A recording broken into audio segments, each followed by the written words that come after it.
খাবার বা এর মধ্যে যদি ডাল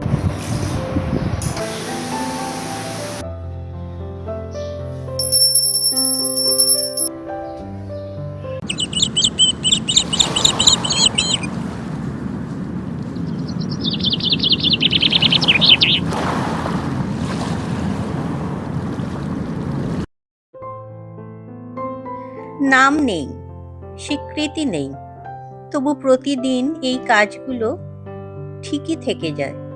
এটাই একজন গৃহবধূর বাস্তব জীবন। নমস্কার বন্ধুরা, আশা করি তোমরা সবাই খুব ভালো আছো।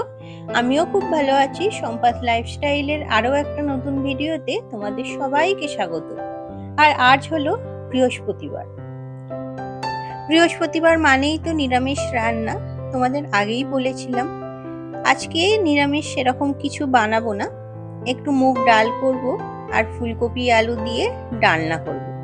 ফুলকপির ডালনাটা এবছরে প্রায় হয়নি বলতে গেলে। আর বড়ি দিয়ে ফুলকপি আলুর ডালনা কিন্তু খেতে খুব ভালো লাগে।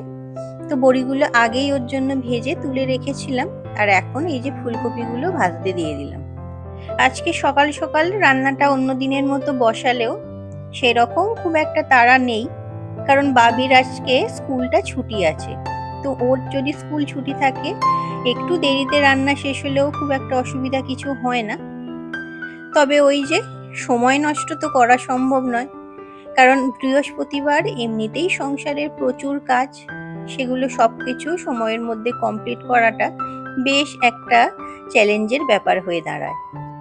আসলে অন্যান্য দিন তবু একটু বাদ গেলেও বৃহস্পতিবারটা সমস্ত বাড়ির উঠোন সবকিছু ভালো করে পরিষ্কারটা আমি করে নিই।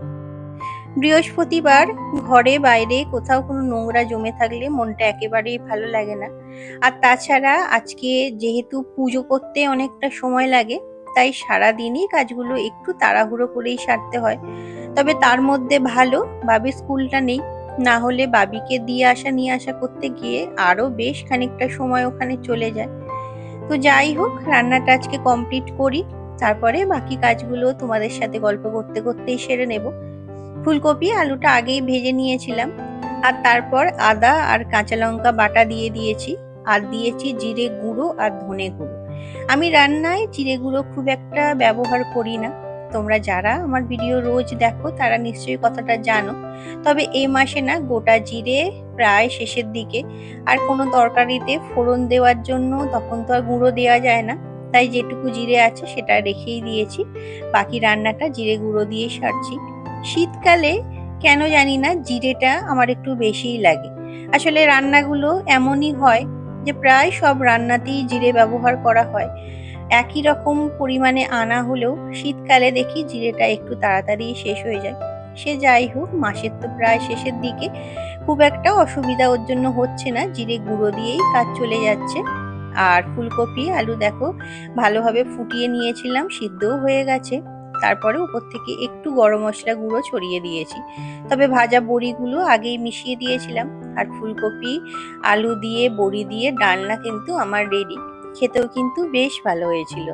আর ওদিকে মুগ ডালটা আগেই বসিয়ে দিয়েছিলাম, তোমাদের সঙ্গে আর সেইভাবে শেয়ার করিনি। তো এই হলো দুপুরের আমার আজকের মেনু, মুগ ডাল আর ফুলকপি আলু বড়ি দিয়ে ডালনা।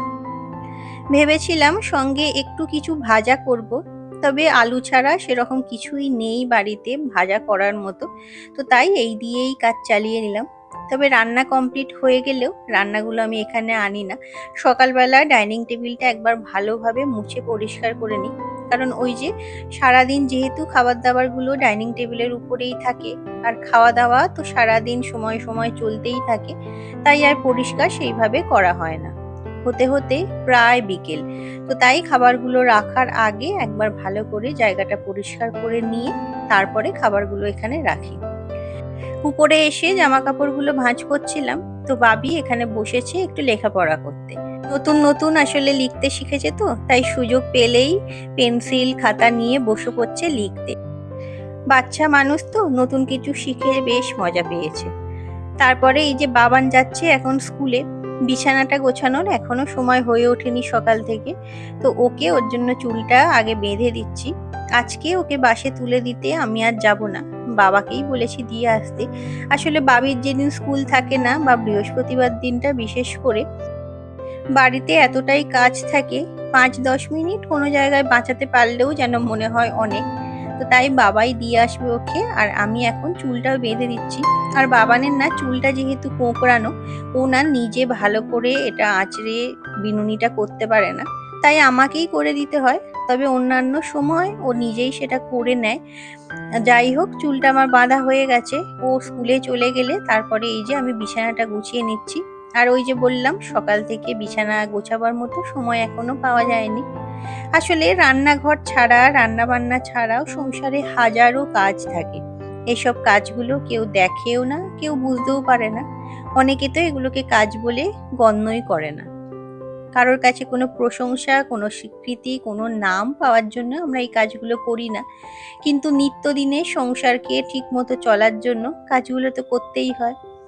বিছানা গুছিয়ে ঘরদোর ভালো করে ঝাড় দিয়ে এখন একটু ঘরটা মুছে নেব। আর বৃহস্পতিবার মঙ্গলবারটা তোমাদের আগেই বলেছিলাম জলের মধ্যে একটু কর্পূর বা নুন দিয়ে মুছি, তাতে ঘরের নেগেটিভিটি অনেকটা নাকি দূর হয়। উপরের ঘরগুলো আগেই মুছে পরিষ্কার করা হয়ে গেছে। এখন এই যে নিচের ঘরগুলো মুছে নিচ্ছি। আর নিচের এই ঘরটাতে আপাতত কোনো রকম কোনো আসবাবপত্র যেহেতু নেই, তা ঘরটা মুছতে কিন্তু বেশ সুবিধা হয়। অনেক কিছু থাকলে সেখানে মোছামুছি করতে একটু অসুবিধা হয়। তো তারপরে এলাম এই ঘরে, আর বাবি এখন এখানে বসে টিভি দেখছে। এই সময়টা একটু টিভি দেখলে আমারও কাজ করতে সুবিধা হয়, না হলে না প্রচন্ড বিরক্ত করে। এই ঝাঁটার সঙ্গে মপের সঙ্গে ঘুরে বেড়াতে থাকে, তো কাজ করতে প্রচন্ড অসুবিধা হয়। তাই এই সময়টা ওকে একটু টিভিটা চালিয়ে দিই আর আমারও কাজগুলো শেষ হয়ে যায়। বাড়িতে যেহেতু আর কেউ নেই, তো ও ওই যে আমার সঙ্গেই ঘুরতে থাকে। তো যাই হোক, ঘরগুলো ভালো করে মুছে স্নান সেরে চলে এসেছি ঠাকুর ঘরে। সকালবেলা আর ঠাকুর ঘরে আসা হয়নি, তবে এর মধ্যেই রোদের এত তেজ হয়ে গেছে, ছাদে বসে এখানে বাসনগুলো মাজতে আমার বেশ কষ্ট লাগছিল। প্রচন্ড রোদ লাগছিল। বৃহস্পতিবার দিনটা বাবা একটু বাইরে থেকেই ফুলটা এনে দেয়, কারণ আজকে ওই যে আম্রপল্লব, পান, কলা, ফুলের মালা অনেক কিছুই লাগে, তো সেগুলো তো আর গাছ থেকে পাওয়া সম্ভব নয়। তো তাই সেগুলো আজকে বাজার থেকেই আনা হয়। আর ঘরে একটু লেবু ছিল, তো আজকে মা লক্ষ্মী প্রসাদে ওর জন্য একটা লেবুও কেটে দিয়েছি। তো চলো পুজোটা সেরে নিই। তো পুজোর সাথেই আজকে ভিডিওটা শেষ করলাম। আশা করি তোমাদের ভালো লেগেছে। ভালো লাগলে অবশ্যই একটা লাইক করে চ্যানেলটা সাবস্ক্রাইব করে পাশে থাকার অনুরোধ রইল। আবার দেখা হবে পরের ভিডিওতে। ততক্ষণ সবাই ভালো থেকো। টাটা।